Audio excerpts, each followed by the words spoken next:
반가운 것은 오늘 여러분과 함께 우리의 구주 예수 그리스도의 그 탄생을 다시 한 번 더 되새길 수 있는 시간을 인하여 감사합니다. 우리가 익히 잘 아는 내용이지만 우리가 누가를 좀 기쁘게 해드리고 싶습니다. 이 중요한 이 역사의 한 장면을 이 사복음서가 있지만 오직 마태만이 그것을 기록을 했습니다. 우리가 마태한테 참 감사해야 되겠죠? 예, 정말 감사합니다. 놓치지 말아야 할 이 말씀을 기록해 주셨습니다. 그래서 마태복음 2장을 여러분 한번 펴시기 바랍니다. 마태복음 2장은 이렇게 시작하죠. 우리 유리 집사님이 안 오셨구나. 예, 제가 읽겠습니다. 헤롯 왕 때에 예수께서 유대 베들레헴에서 나심에 동방으로부터 박사들이 예루살렘에 이르러 말하되. 예수님께서 왜 이 동방 박사들을 부르셨습니까? 하나님께서는 종종 이 구속 사업을 성취하시기 위해서 이방인들을 사용하셨습니다. 느부갓네살 왕을 하나님께서 사용하셨고 또 고레스 왕을 사용하셨습니다. 이런 하나님께서 동방 박사들을 부르신 것은 전혀 이상한 일이 아닙니다. 오히려 이상한 일은 무엇입니까? 이스라엘 백성들이 해야 할 그 몫을 하지 못한 것이 이상한 것이죠. 그렇지 않습니까? 우리는 이 예수님의 초림에 대해서 우리가 묵상하면서 이 재림의 시대에 살고 있는 우리들을 향한 하나님의 메시지를 우리가 듣게 되는 것입니다. 우리는 예수 그리스도의 재림을 알리기 위하여 부르심을 받았습니다. 우리는 우리의 몫을 다 하고 있는가?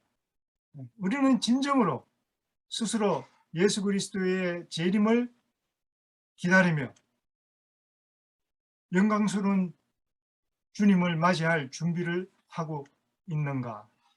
라는 점에 있어서 우리는 다시 매일매일 자신을 살펴야 할 필요가 있는 것이죠. 오늘날은 정말 예수님의 재림이 임박한 엄숙한 시대에 우리가 살고 있습니다. 코로나가 엄숙한 게 아닙니다. 마귀는 우리 주변에 우리의 생명을 위협하는 이러한 것들로 우리의 이목을 끌고 있지만 하나님은 그렇지 않습니다. 오늘 저희들을 불러서 이 2000년 전에 있었던 마태를 통해서 남기신 이 장면으로 우리를 인도하시는 것은 우리를 참된 이스라엘, 영적 이스라엘로 만들어 주시기 위한 하나님의 깊으신 뜻이 있다고 저는 믿습니다. 그래서 오늘 이 묵상의 의의를 거기에 두고요. 우리가 예수님께서 여기 1장에 기록했던 것처럼 헤롯 왕 때에 예수께서 유대 베들레헴에 나신 것을 모르는 사람이 없습니다. 이러한 지식이 우리를 구원해 주는 것이 아니다 이것입니다. 동방 박사들의 믿음이 우리를 구원해 주십니다. 그래서 우리는 여기서 동방 박사들의 믿음을 좀 살펴봐야 할 필요성이 있습니다. 비록 짧은 시간이지만 여러분에게 이러한 중대한 우리의 영원한 운명이 달려있는 이러한 중대한 과제를 여러분에게 던지는 묵상입니다.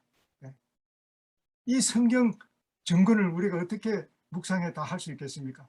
정말 1, 2, 3 묵상의 위대한 것은 이 성경 정근을 짧은 묵상을 통해서 1, 2, 3으로 이렇게 잘 요약을 했다는 점에 있어서 참으로 웅장합니다.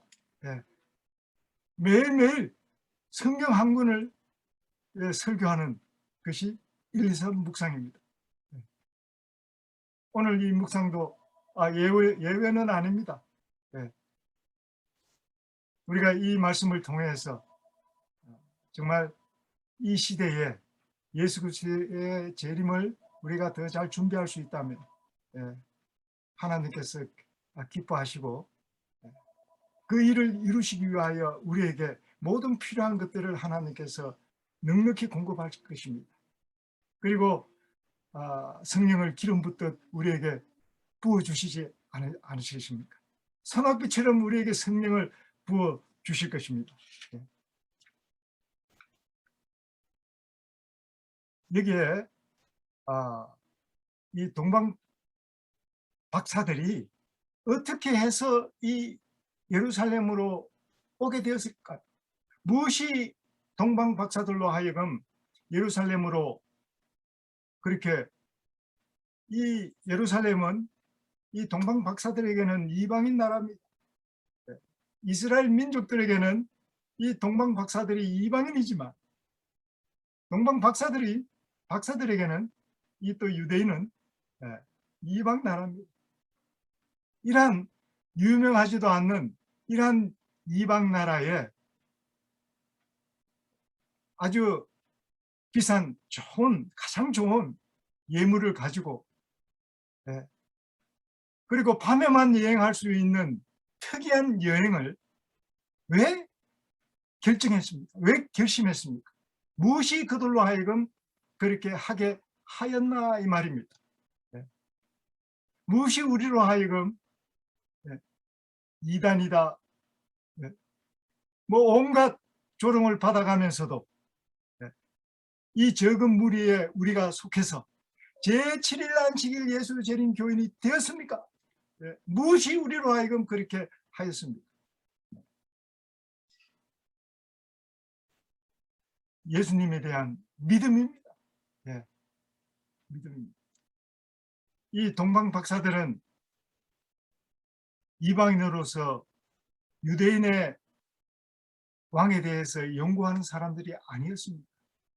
그들의 연구 분야는 천년계의 무수한 별들입니다. 이러한 별들이 어떻게 해요? 아주 무슨 법칙 하에서 질서정연하게 일정하게 움직이고 있는 이러한 눈에 보이지 않는 그 신적인 능력을 그들은 믿고 있습니다. 세상과 세상에 속한 것들은 믿을 수가 없지만 그러나 그들은 이 천년계에 펼쳐진 이 책에 대해서는 그들은 믿을 수가 있었습니다. 왜? 그만큼 많이 연구한 결과입니다. 그들은 천년계에 대해서 연구하면 할수록 신비한 것들이 펼쳐지는 것입니다. 그들이 알지 못하는 신을 믿게 되는 것입니다. 이 천년계를 만드시고 이 별들을 만드시고 또 운행하게 하시는 그들이 알지 못하는 신이 있음을 그들은 넉넉히 믿을 수가 있었습니다. 그리고 그들의 연구는 그칠 수가 없습니다. 끊임없이 연구하고 연구하게 됩니다. 이게 바로 박사들의 특징이 아니겠습니까? 네. 박사들의 특징입니다. 그들은 끊임없이 생명이 다할 때까지 그들은 이 위대한 주제에 대하여 그들의 생명이 아무리 길다 할지라도 천년이 주신다 할지라도 끝낼 수 없는 이 무궁무진한 주제에 대하여 그들은 끝까지 최선을 다해서 연구할 것입니다. 이것이 바로 박사들의 기질입니다. 자, 그래서 이것을 연구하면서 그들은 예, 마침내 여러 많은 천년계의 그들의 연구에 도움이 될 만한 당시에 존재하는 모든 서적들을 다 탐닉하고 그러던 중에 그들은 히브리 성경을 보게 되는 것입니다. 그들이 히브리인의 하나님을 믿기 위해서 성경을 펼친 것이 아닙니다.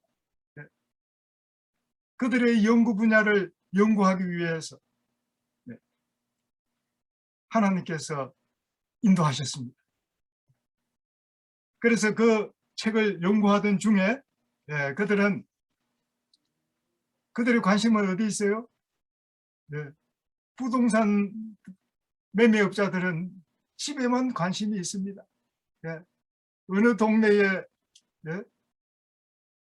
어떤 좋은 집이 있고 그는 집에만 관심이 있습니다. 그러나 이 박사들에게는 이 별에만 관심이 있습니다. 그래서 이 별을 연구하면서 이 히브리 성경에 나오는 정말 그들의 마음을 사로잡는 한 장면을 보게 됩니다. 바로 그 장면 중에 제가 두 장면을 여러분에게 소개할 텐데 그 중에 한 장면을 제가 소개하겠습니다. 그 장면은 바로 욥기에 나오는 장면입니다. 욥기 38장에 이 욥기가 끝날 쯤 돼가지고 하나님께서 나타나셔서 이 모든 눈에 보이고 들리는 모든 소리와 모든 만물을 만드신 하나님께서 친히 우주 공간에 펼치신 현미경으로도 볼 수 없는 이 우주 공간에 대해서 하나님께서 말씀하십니다. 우리 한번 그 말씀을 한번 잠깐 한번 읽어보겠습니다. 이럴 때 성경을 한번 읽지 언제 읽겠습니까? 그렇죠? 여러분께서 눈으로 도장 찍듯이 한번 읽어보시기 바랍니다. 여기 보면 욥기 38장입니다. 끝나기 직전에 마지막으로 하나님께서 나타나셔서 이 욥에게 말씀하시는 이 말씀을 이 동방 박사들이 읽게 됩니다.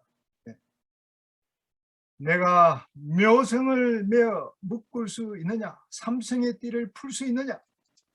너는 별자리들을 각각 제때에 이끌어낼 수 있으며 북두성을 다른 별들에게로 이끌어갈 수 있겠느냐? 너희가 하늘의 궤도를 아느냐? 하늘로 하여금 그 법칙을 땅에 베풀게 하겠느냐?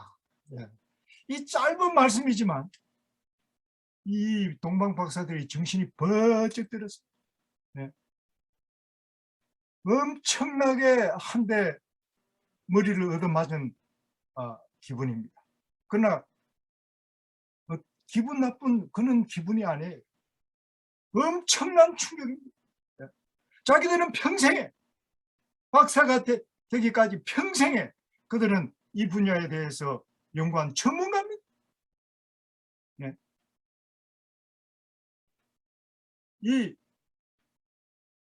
이 베드로의 마음을 가진 것이죠. 변화되지 못한 베드로의 마음을 가진 것이죠. 이 분야에 있는 것만큼은 이 분야에만큼은 내가 전문가야. 갈릴리 바다에 고기 잡는 일은 내게 물어. 내게 물어봐. 이런 변화되지 못한 제약의 본성이 그때나 이제나 항상 있는 것입니다. 그런데 엄청난 충격을 얻어맞았습니다. 자기도 생각하지 못한 그러나 온통 그들의 마음을 빼앗긴 이 천년계에 관해서 새로운 정보가 주어지는 것입니다. 그런데 그들이 알지 못하는 신이 이 동방 박사들에게 직접 말씀하시는 음성으로 듣는 것입니다. 이 말씀은 그들이 읽을 때에 누구에게 이야기하십니까? 여기 내가 하늘의 계도를 아느냐? 예, 동방박사들이 깜짝 놀라는 것입니다. 하나님이 어떻게 내 속을 아시고, 예? 내게 이런 질문을 하시나? 예? 그렇죠? 예. 여러분, 이 성경은 하나님께서 우리 각자에게 하시는 하나님의 음성입니다. 예. 이 음성을 여러분께서 다른 사람을 통해서 듣기를 원하십니까? 하나님으로부터 직접 여러분이 듣기를 원하십니까? 직접 듣는 게 더 낫겠죠? 네. 그것이 바로 묵상입니다. 그래서 이 묵상은 하나님께서 우리를 괴롭게 하는 것이 아니요, 우리에게 주신 최고의 특권입니다. 네. 그래서 그런지 우리 박수영 사모님은 묵상을 너무 많이 해. 네. 이영신 집사님도 묵상을 너무 많이 해. 네. 좋습니다. 네. 많이 하시고, 네. 또 하나님께서 주신 그 은혜를 많이, 네, 전하시기 바랍니다. 네. 네, 이렇게 해서 이 동방 박사들은 누구한테 빠져요? 네. 뭐 인물이 좋아서, 네, 가 아니라 이러한 그들의 연구 분야에 대해서 자기들보다도 월등히 뛰어난 한 분을 발견하게 되면서 그분 앞에, 네, 이미 굴복하기 시작했습니다. 그리고 계속해서 성경을 읽는 중에 그들의 관심은 오직 어디에 있어요? 오직 별에 있습니다. 이 신비한 별을 누가 만드셨나? 네? 하나님께서 이 하늘의 온통 징조들을 주시고 우리에게 말씀하시는데, 네? 누가 이 모든 것들을 만드셨나? 네. 이 동방 박사들이 이 분야의 박사기 때문에 하나님과 최소한 이 대화가 이루어지는 것입니다. 우리가 너무 무지하면 하나님께서 이런 이야기를 해도 감동이 없어요. 감동이. 그렇지 않습니까? 감동이 없어요. 네. 금덩어리가 눈앞에 떨어지는데도 그게 좋은 줄 모르는 거야. 네. 그렇죠? 이 착각이 아니라 모르는 겁니다. 네. 그런데 이 박사들에게는 이 하나님의 말씀이, 네, 그들의 운명을 바꾸는 말씀이 되었습니다. 네. 그리고 그들은 점점 더 성경을 많이 연구하게 됩니다. 네. 우리가 잘 아는 대로 그들은, 예, 본문이 하시는 것처럼, 예, 예루살렘 동방으로 여행을 합니다. 하면서 그들은 그냥 하지 않습니다. 예. 이 신비한 하나님을 만나기 위하여, 예, 그들은 벅찬 기대를 품고 가는 것입니다. 예루살렘을 향하여. 예. 이제는 유대인, 이스라엘, 유대인, 이게 문제가 아니야. 그들의 관심은, 예, 오직 한 분, 예수 그리스도에게 고정되게 되는데, 물론 그들이 예수 그리스도라는 이름으로 가는 것은 아니죠. 여기에 성경 본문에 보면 두 번째 성경절, 그것은 어디에 있어요? 민수기 24장 17절에 나오는 말씀입니다. 한 별이 야곱에게서 나오며 한 홀이 이스라엘에게서 나리라는 이 발람 선지자의 예언을 주목하게 됩니다.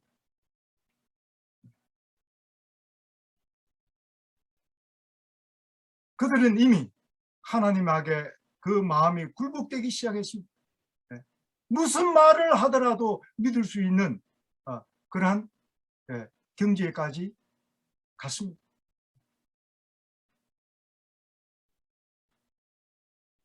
그리고 이방 나라에도 선지자들이 있고,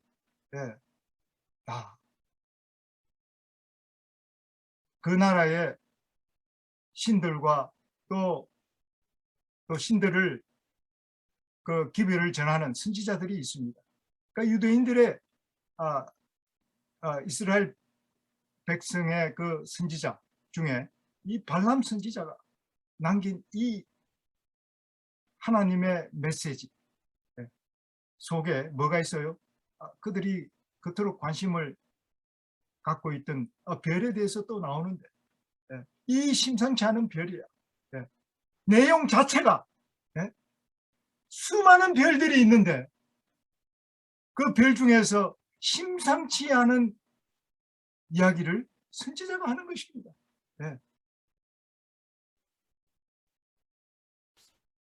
여기 뭐예요?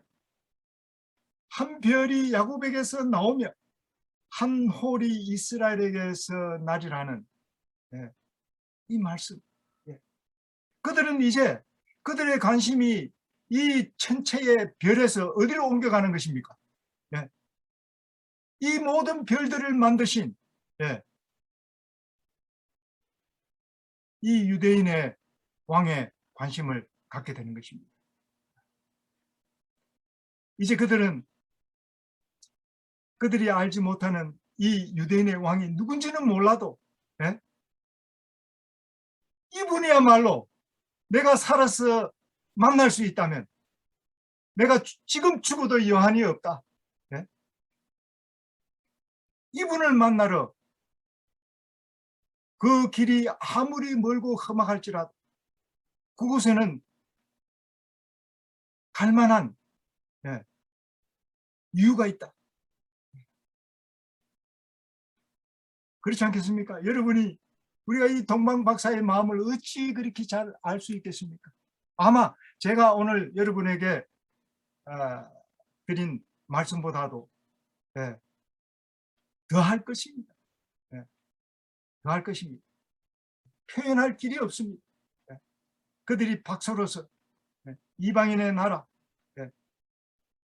유대인의 왕을 만나러 간다는 것은 이것은 그들에게는 박사고 이런 게 보이질 않아요.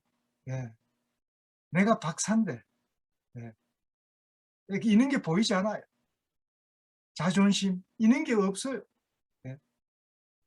그들의 마음 가운데는 내가 이 모든 것들을 아시는 하나님, 이 모든 것들을 만드신 하나님, 그 유대인의 그 왕이 누군지는 몰라도 이 왕을 만나는 일은 내 필생에 있어서 참으로 중요한 가치를 두었던 것입니다. 여러분, 예수 그리스도의 재림이 우리의 필생에 중대한, 다른 거는 몰라도 예수 그리스도의 재림이 우리의 필생에 관심이 되고 우리 일생의 주제가 될 수 있다면 우리는 제2의 동방 박사가 될 수 있습니다. 될 수 있습니다. 우리가 이 마태복음 2장의 이야기를 어린아이도 다 아는, 그렇죠? 칠드런 스토리 너무 많이 들어서 아이들도 너무 잘 알아서 아이고 이제 그거 그만해요. 아버지 어머니 이렇게 이야기할 정도로 흔한 이야기지만 이 이야기는 우리에게 그만큼 중대합니다. 우리에게는 이 동방 박사의 믿음이 필요합니다. 동방 박사들이 그들이 별을 연구하기 위하여 히브리 성경을 펼쳤지만 이제 우리는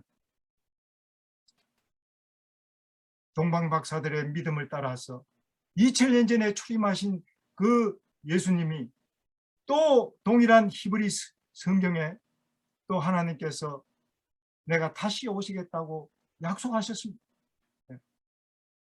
이제 다시 오실 예수님을 맞이하기 위하여 우리가 동방 박사들이 죽음을 각오하고 이 예루살렘으로 여행했던 것처럼 우리는 이 땅에서 하늘 본향을 향하여 여행해야 하지 않겠습니까?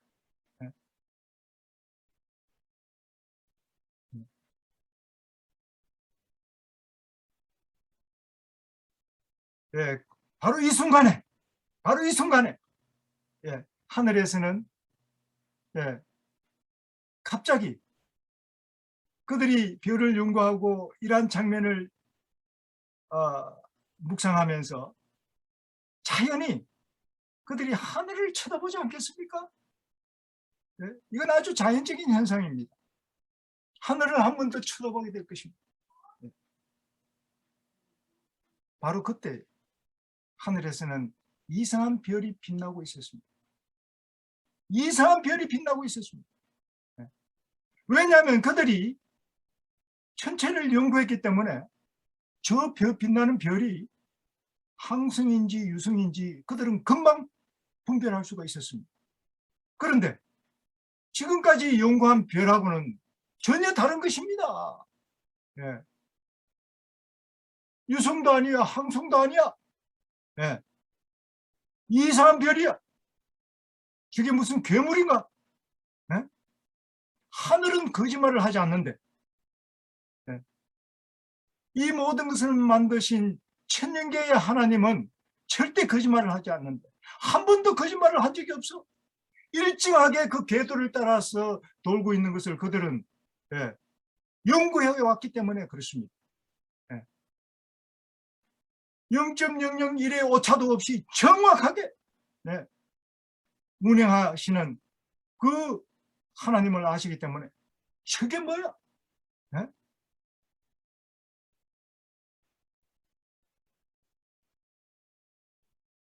그들은 그 별에 대해서 아주 뚜렷하게 주목을 하게 되고 관심을 갖게 됩니다. 하나님께서는 엄청난 빛을 통해서, 예, 이 동방 박사들에게 빛을 비춰주고 계셨던 것입니다. 예. 그 별은 우연한 빛이 아니었습니다. 하나님께서 그들 가운데 일하고 계셨던 것입니다. 이와 같이 신정으로 우리 주 예수 그리스도의 재림을 기다리는 자들에게 하나님께서는 엄청난 빛을 실제적으로 비춰주실 것입니다. 다른 사람들이 보지 못하지만, 왜? 그 별이 빛나는 것은 사실이지만, 네, 모든 사람들이 하늘을 그 시각에 바라볼 수 있다면 그 빛나는 별을 바라볼 수 있는 그 별들이지만, 네, 대부분의 사람들은 관심도 없었고 무지했기 때문에, 네, 모릅니다. 그렇죠? 보아도 분별력이 없어요. 그러나 이 박사들에게는 분별력이 있는 것입니다. 저것은 보통 별이 아니야. 적어도 저거는 이상한 별이지만 보통 별이 아니야. 그 별이 사라지지 않는 것입니다. 계속해서 이 동방 박사들에게 빛을 주고 있었습니다. 그들의 이제 관심은 깊어졌습니다. 그래서 하나님께서 선지자들에게 꿈과 이상으로 말씀하시듯이 이 이방의 박사들과 꿈에서 이제 말씀하십니다. 뭐라고 이야기하십니까? 유대인의 왕을 찾으러 가라는 지시를 하시는 것입니다. 그렇죠? 그들이 바로 이 민수기 24장 17절의 말씀을 읽었기 때문에 하나님께서 그들과 말씀하시는 것입니다. 우리가 성경을 묵상하는 것은 우리가 읽는 것이 아니라 하나님과의 교통하는 바로 엄숙한 순간입니다. 엄숙한 순간입니다. 우리가 이러한 일들을 우리가 다니엘이나 느부갓네살 왕을 통해서 우리가 잘 알고 있지만, 실질적으로 이러한 사건들은 우리와 하나님 사이에 일어날 수 있는 일들이에요. 예, 일들입니다. 우리가 어떤 특별한 주제에 대해서 예수 그리스도께서 재림하시는 이 마지막 때 일어날 사건에 대한 주제에 대해서 우리가 깊이 생각하고, 예, 우리가 하나님께 굴복하기 시작할 때 하나님께서는 우리에게 증거된 빛을 주셔서 우리를 빛에서 빛으로, 예, 인도하실 것입니다. 그리고 이 땅 사업을 마치고 예수님께서는 영광 중에 재림하시게 될 것입니다.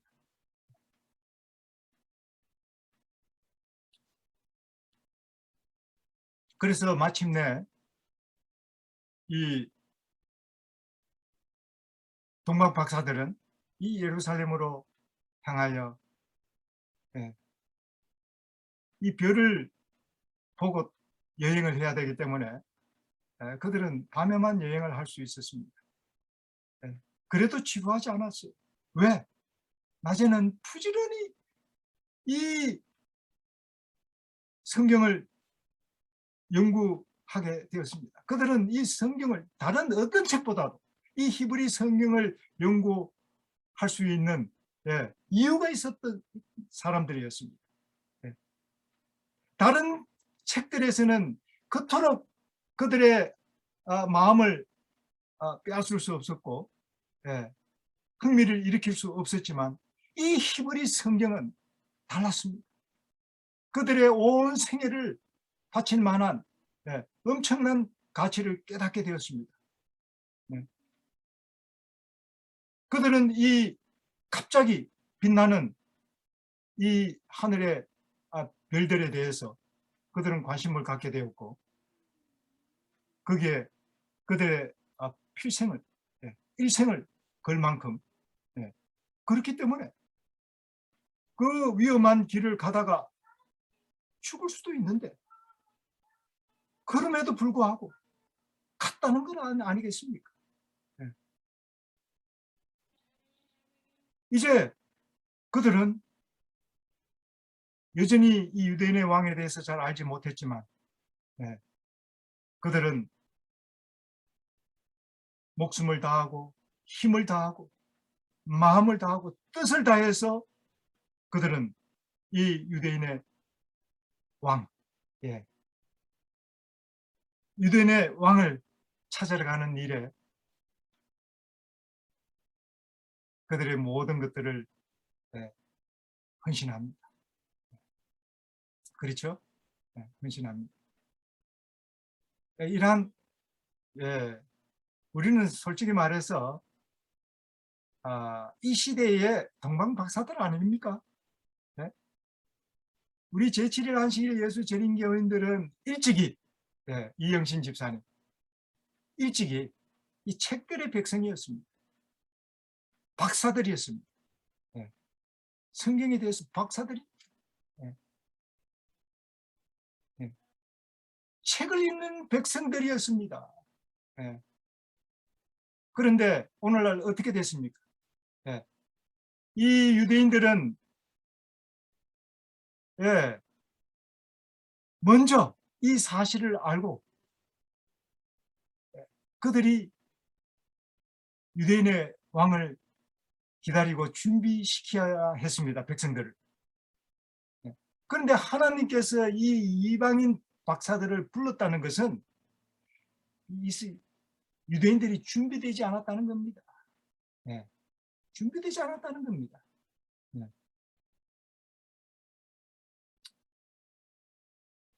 그래서 우리는 이 사실을 통해서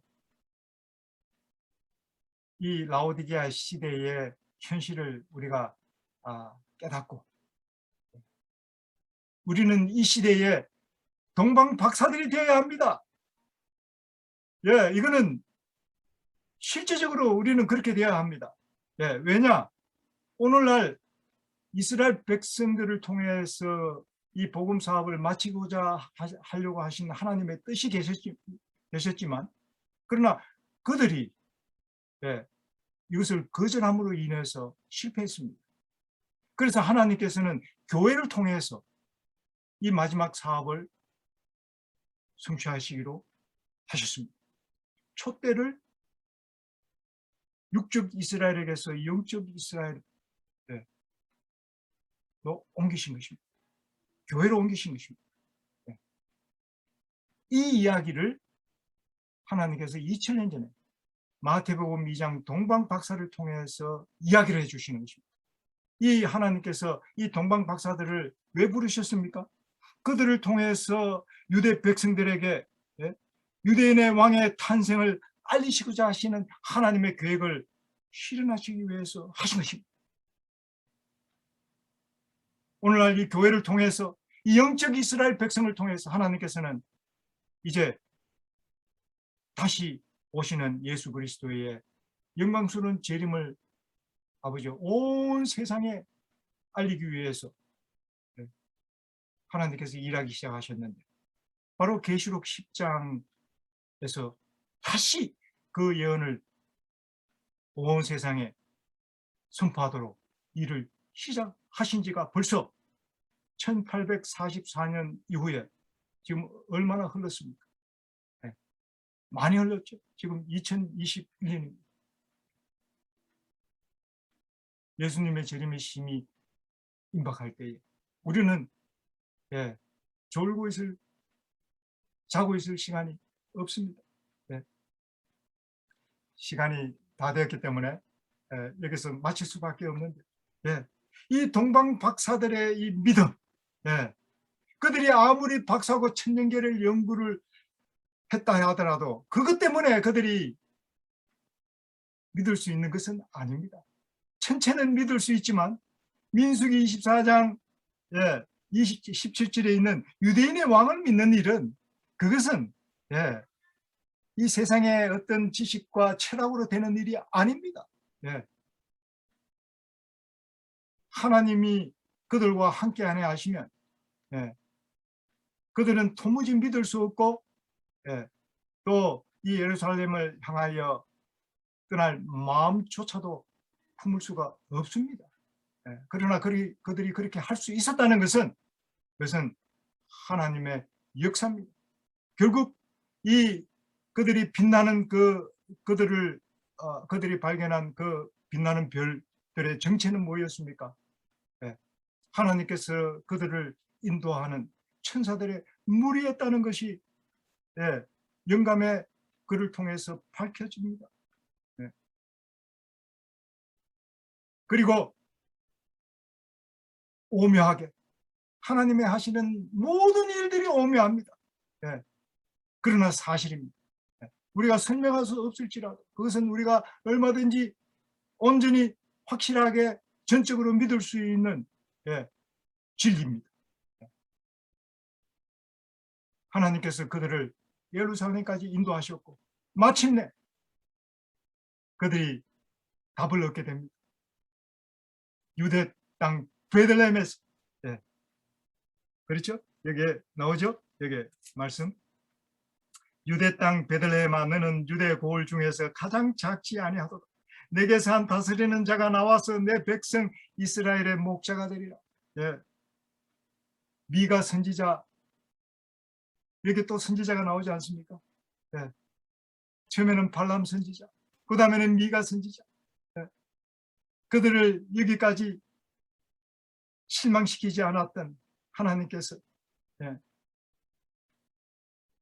또 그들을 계속해서 인도하십니다. 동방 박사들이 하는 일은 하나도 없어요. 그들의 믿음이 하나님께서 그들을 인도하셨던 것입니다. 그리고 마침내 그들이 만나고자 했던 유대인의 왕을 아기 예수를 만났던 것입니다.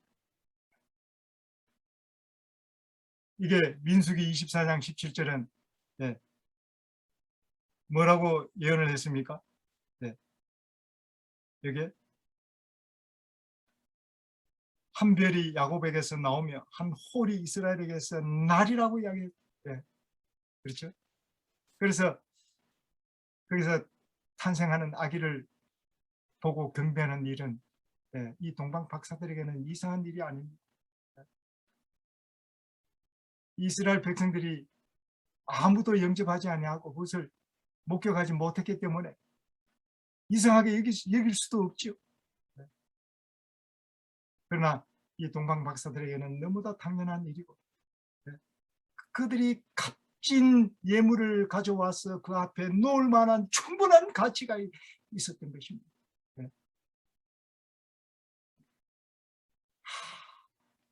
하나님 감사합니다. 여기까지 인도하신 하나님 감사합니다. 또 이야기가 또 후편에 또 많이 있겠지만, 오늘 이 동방 박사, 이 유대인의 왕을 마침내 알견하는 이 동방 박사의 믿음이 우리에게 재현되어서 마침내 이 지성소를 통해서 하나님의 알견실로 들어가서